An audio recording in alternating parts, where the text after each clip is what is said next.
Please be happy. Hey, we are back, and I have my new microphone. I am very happy. However, as with all new things, you have to get used to it, and, my old microphone, I it was a cheap old music microphone from, like, a friend of mine. Uh, I made it work for a very long time, and I really learned how to record with it, so that's why that one sounded pretty good for a cheapo thing. Now I have this monstrosity here. It's so heavy. Uh hopefully it sounds good. We'll see. Oh yeah, that's what happened. Hmm. Chapter 2. A life worth living.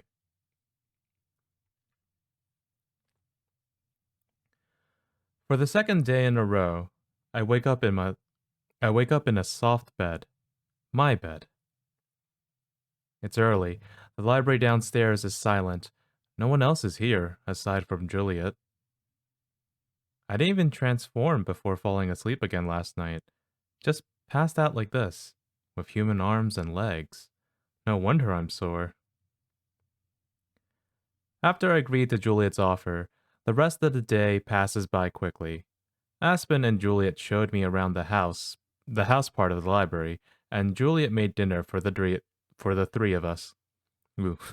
It's weird. I'm actually feeling nervous because of this new mic. It's very sensitive. Like, listen, if I move my mouse around, if I'm a little too rough, you can hear the vibrations. Aspen didn't leave until the evening, and I decided to go to bed early. After the whirlwind of emotions I went through yesterday, I was exhausted and fell asleep as soon as my head hit the pillow. Not having to be on alert the moment I open up my eyes is a nice change. I can toss and turn and even doze a little longer. I get as much rest as my body will let me. Once I've had my fill of being lazy, I finally crawl out of bed. Okay, time to get up. You can sleep a little longer. It doesn't take me very long to get ready. I tiptoe to the door out of habit, so carefully that only someone with super keen hearing would be able to hear me. But then I remember, Oh yeah, I don't need to sneak around while I'm here. look at her little fang. I loosen up and step out into the hallway, shutting the door behind me. Being so openly noisy, is almost harder than being sneaky. The building is super quiet. Juliet told me to come find her when I wake up, so I make my way down the hallway towards the room she showed me yesterday. It's one of the last in the hall, tucked away in the corner. Unlike the other doors, a tiny bit of flickering light escapes from the gap below. This is the place. Now that I'm standing here, my nerves are starting to get the better of me. What if she's forgotten me this time and chases me away? Or what if... I screw my eyes shut and take a deep breath, forcing away my worries. If I'm going to stay here for a while, I need to stop thinking like that. I can't let that fear keep getting the better of me. Forcing myself on, I twist the doorknob and enter. Wait, I should have knocked, shouldn't I? It's too late now as I step into the room, only to be struck by how dark it is. With no windows, the only light is from a dim lamp, illuminating the white cloth figure sitting at her desk. Just like the library downstairs, there are rows and rows of books, covering the shelves around the room. Juliet looks up to greet me, a gentle smile written on her face. Hold up, folks. My room was a little too, bright. Just darkened it a little bit, mood lighting, just like the game. Oh, good morning, Miho. Did you sleep well? She remembered me. I hide my relief well. I think. I sure did. I think that might have been the best sleep I ever had. I'm most glad to hear it. Would you like to sit down? Good sleep? Dude, tell me how you do that. Oh, sure. Thanks. There's only one other seat, so I awkwardly sit down across from her. It feels a bit like an interrogation. Would you like some tea? I've never had tea, so I don't know if I like it or not. I feel like I should accept her offer out of politeness, though. Sure. Juliet pulls out a teacup from a shelf nearby and sets it on a little plate. Then she carefully pours in the tea without spilling a single drop. She pushes the plate with the cup over to me. Sugar? I've eaten enough human snacks to know that I like sugar. Yes, please. Oh, look how happy she is. Ah. Ah. I'm dying here. She takes the lid off the small pot and offers it to me. It's full of little white cubes. Without hesitating, I take 2 and toss them into my mouth. They're kind of crunchy at first, but quickly fall apart. Juliet frowns. Just a little. Enough that a human probably wouldn't notice. Did I do something wrong? Yeah, she just took some sugar straight to the mouth and Juliet was offering sugar for tea, right? Ah, boy. I mean, dude, sugar cubes? Delicious. Wait, I know. Oh, thank you. That gets her to smile. So I'm pretty sure I did the right thing. She sets the pot of treats back down under her desk. We'll have breakfast in a little while. Aspen usually comes by to help open the library, and then we eat together. That sounds nice. Does she help out because of the sunlight? My, that's astute of you. You're correct. Although I'm able to tolerate a bit of sun, I do prefer the dark. I wasn't sure if you knew I was a vampire or not. I figured it out just now. That explains how you were able to hear me and find my den, huh? A vampire, eh? Indeed. That said, I have my dear friend Orpheus to thank for helping me know where to find you. A fox, a vampire, and I guess an ordinary human girl. Something scratches in the corner of the room, and I look up to notice a large bat dangling from a hook on one of the shelves. Has that been there this entire time? Is he also... No, Orpheus is a bat through and through, not a vampire. He happened to notice you on his way home one day. So that's the friend you were talking about. I was wondering about that. Dude, I don't know if this microphone is so sensitive that it's actually picking up the noise from my headset. Like, this thing is so sensitive. Holy crap. Like, hang on. I wonder how that sounds.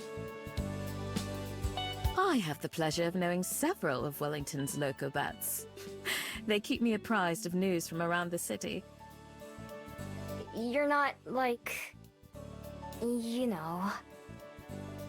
I tap one of my front teeth, not sure how to ask the question politely. Oh, heavens no! I consume as little blood as one of my kind can, and what I do partake of is freely donated. I love this city, and its people. I'd never had them like that. Besides, I had quite enough of that during my time in the underworld. Is that where you come from as well? Oh, I'm not from the underworld. I'm from Korea.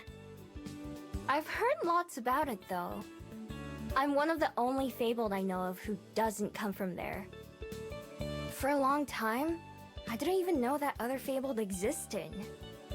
Indeed. Gumio like yourself are some of the few I know of. Wait, Gumiho? Is that what I'm called? That explains a lot. I don't know Korean, so I don't know what that means. You didn't know? But you go by the name Miho. Just because I like the sound. I thought it was more like a nickname. I change it up wherever I go. Gumi, Homie, Migu. I've never had a real name. I didn't even know I had a kind. I've never met someone else like me. I wonder if we'd have much in common. Have other foxes, well, Gumiho, lived the same kind of life I have? Maybe they're better at fitting in with people than I am, and that's why I've never seen one. Are there any other Gumio in Wellington? Is the H silent? Hold up. I don't want to mispronounce it. There we go. Are there any other Gumio in Wellington? Are there any other Gumio in Wellington? Gumio? Okay. I'm gonna just try to mimic that. None that I know of. It's possible, though. I'm not sure what I'd say if I did meet one. I had wondered about the others like me before, but since I've never met one, I eventually assumed they didn't exist. Finding out that they do, and that there's even a name for us, comes as a pretty big surprise. No matter how long I've been alive, there's still so much that I don't know about this world. As our discussion tapers off, the sound of the front door reaches my ears from downstairs. Julia must have heard it too, looking over as I do. Oh, that'll be Aspen. Shall we go down to breakfast? I'll never say no to that.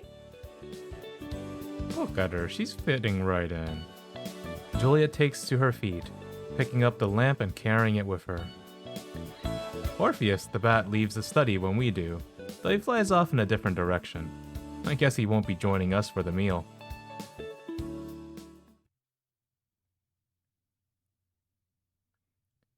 I have to be careful not to spill my cup of tea as we walk down the stairs. Aspen waits at the bottom, a large book tucked under her arm.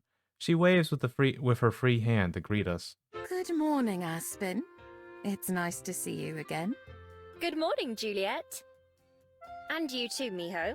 I must admit, I was a little worried you might run off during the night. I may have thought about it a little. After I went to bed, though, I was out like a light. Glad you decided otherwise, then. Living in the library sounds like heaven. I can't believe you'd think about giving that up.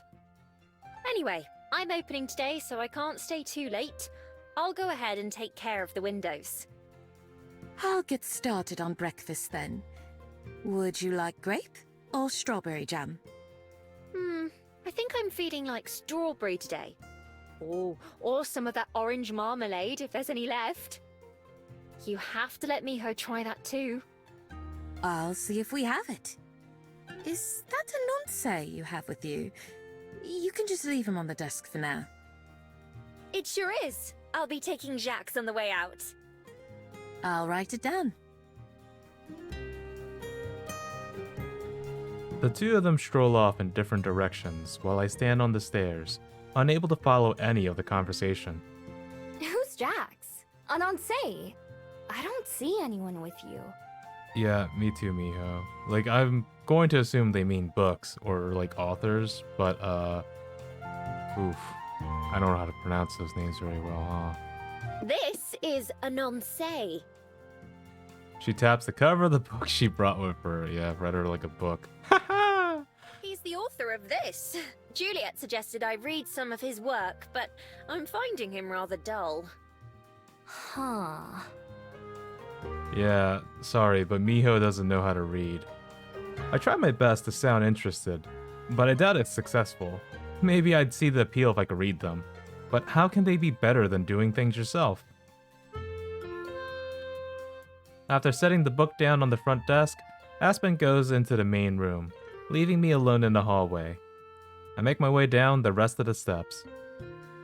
Looking down at my teacup, I decide to take a tiny sip. I'm getting tired of carrying it around. Yuck! It's kind of bitter, but also bland at the same time. Frowning, I set the cup down on one of the shelves nearby. That's because you gotta add the sugar to the tea, girl. Actually, kind of like bitter teas. Like, they have a nice sweet aftertaste. At least I tried it. The sugar was way better, though. The door Aspen went through is still open, and I can hear her bustling around. The room where Juliet went isn't far away either, and I already smell food. I guess I'll go watch. Ooh, ooh, oh man. Oh man.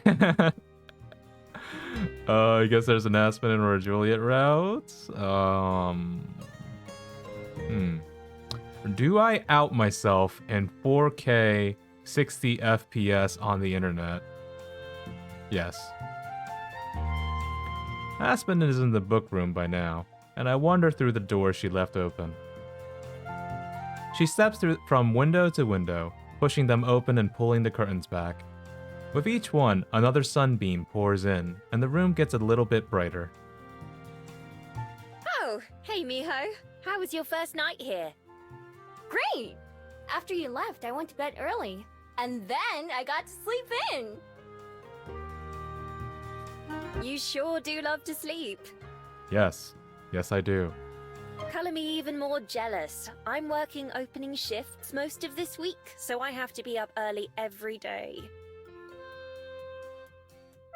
What? Or else... what? Or else she loses her job.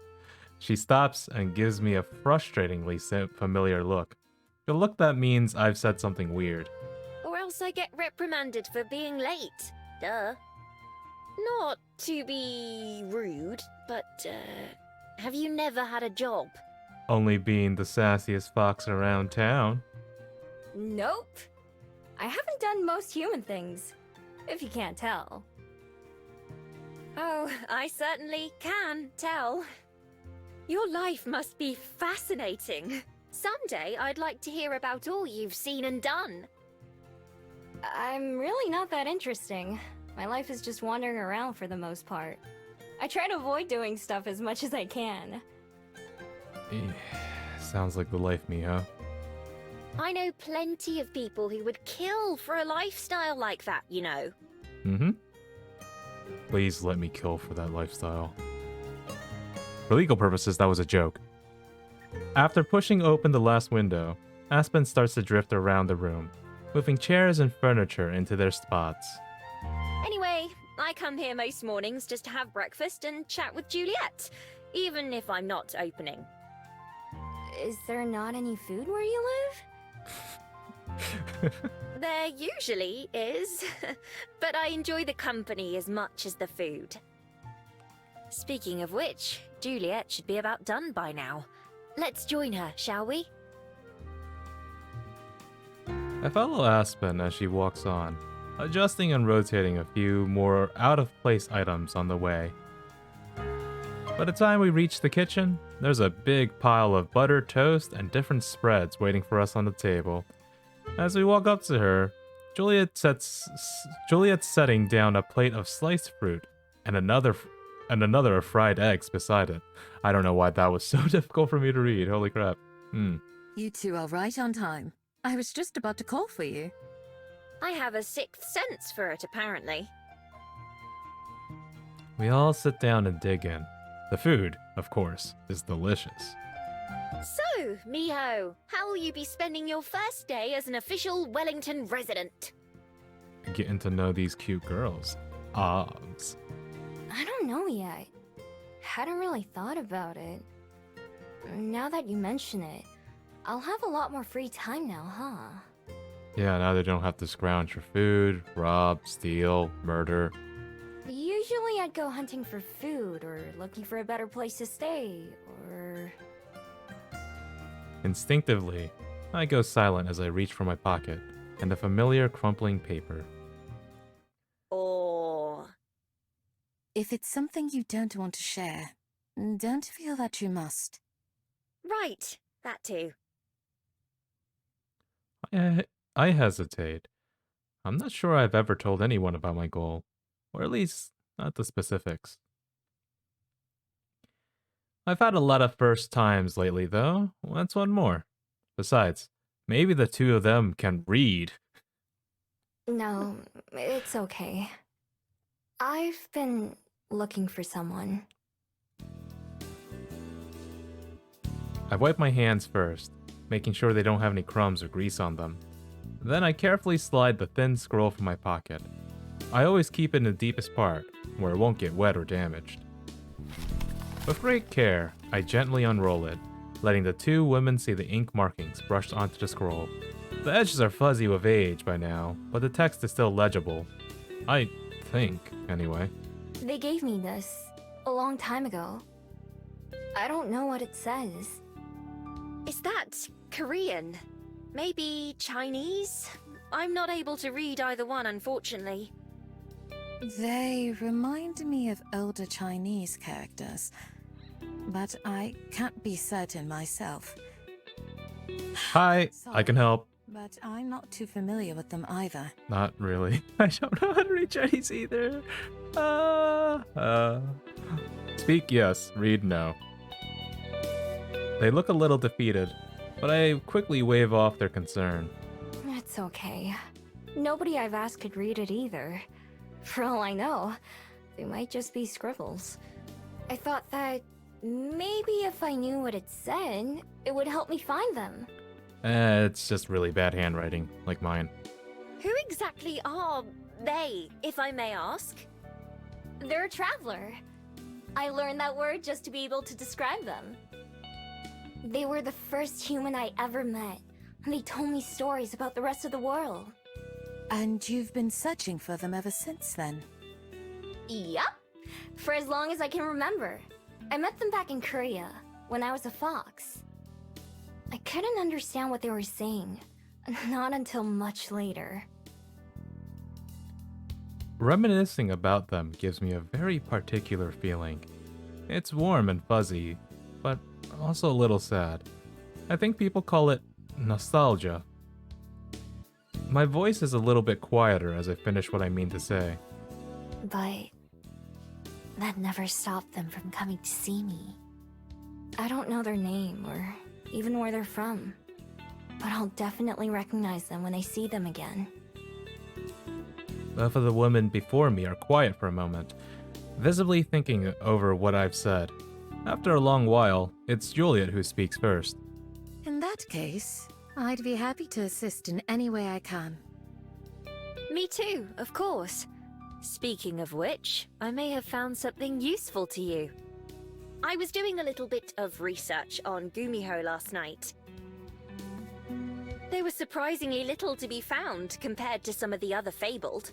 Okay, so the other two women pronounce it Gumio, but yeah, with like an emphasis on the H.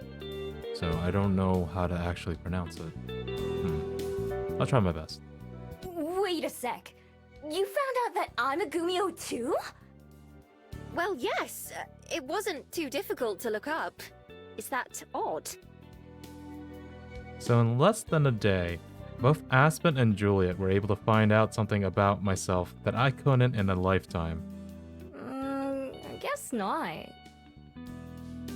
I only realized how I sound after I've said it. Juliet shoots a look at Aspen, who quickly tries to move the discussion along. Anyway, I was trying to find out why Juliet and I can remember you when nobody else can. Although I didn't find anything about memories in particular, there was one story that claimed a Gumiho's curse doesn't take effect until a full day later. Oh, of course. And since you and I both saw Miho again before too much time passed, we didn't forget her. Right, that also makes sense from what you told us yesterday, Miho, doesn't it? You said you don't tend to talk to people a second time. Yeah, I usually try to avoid it, really. I hadn't ever thought of my magic as a curse before, but I guess to the person it's affecting, it is. So that means that all we have to do to avoid forgetting about Miho is... It's impossible to miss the pause before Aspen's words. Like, even she's not confident in what she's about to say. see her every day. Forever. Forever. That word hangs in the air. Aspen says it cheerfully, but I can recognize just how impossible that is. At some point, even these two will forget me, won't they? Why even try then? Why bother? If I know it'll just hurt me in the end. On cue, those kinds of thoughts start to swirl in my head like always. It's so tempting to just stop caring and give up on others. No, I won't let myself dwell on that. Not on my first day living here. Who knows? Even if it's a long time from now, maybe these thoughts will go away for good. Juliet clears her throat before the silence goes on for too long. Well, that's not bad at all. Preserving the memory of those you hold dear is one of the most important parts of life. Aspen considers for a moment before nodding. It really is. It seems a little early for either of them to consider me dear to them, but I keep that to myself. So, anyway, about Jacques. For a relief, Aspen changes the subject away from me and my magic. As Juliet and Aspen chat between themselves, the conversation drifts onto things I don't know about, and people and places I don't recognize. It's all probably related to books. I smile and laugh when they do, but I'm not really paying attention or talking. Listening to the two of them, they might as well be speaking a different language. The more I observe, the more it seems I'll have to learn. Not just about normal people in human life, but about myself as well, and even the world.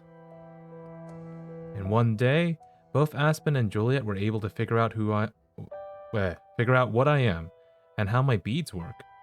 I've had a long time to do that, and still had no idea. It doesn't even seem like it was hard for them. There's something that I have to admit to myself. I haven't really tried before. Just what have I been missing out on? I feel something bubbling up inside of me. The same feeling as yesterday when I decided to come back to the library instead of running away. Something that makes me clench my fists and take a deep breath as I make another decision. Something that I realize I can put a name to, even though it's a new one for me. This is what people call hope. Even if it's pointless in the end. I want to learn how to be a person. Yeah, me too, Miho. That is a difficult thing to do, you know? Juliet cuts off whatever she was saying mid-sentence. Both she and Aspen turn to face me, eyes wide. Oops. I guess I should have waited. I should have started by waiting for them to stop talking. You want to... What? I've already messed this up, but I keep going. Be a person. To know about the things you two are talking about. All the stuff that you give me a weird look for when I don't know. I want to learn about it. I'd say that you're already well on your way. Her tone becomes quite serious as she continues. I'm a little glad. She sees as much weight behind this as I feel about it. Miho, there are some things that you can't rush or change overnight. This is definitely one of them. That said, starting can be the hardest part.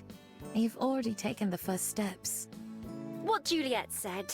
I'm sorry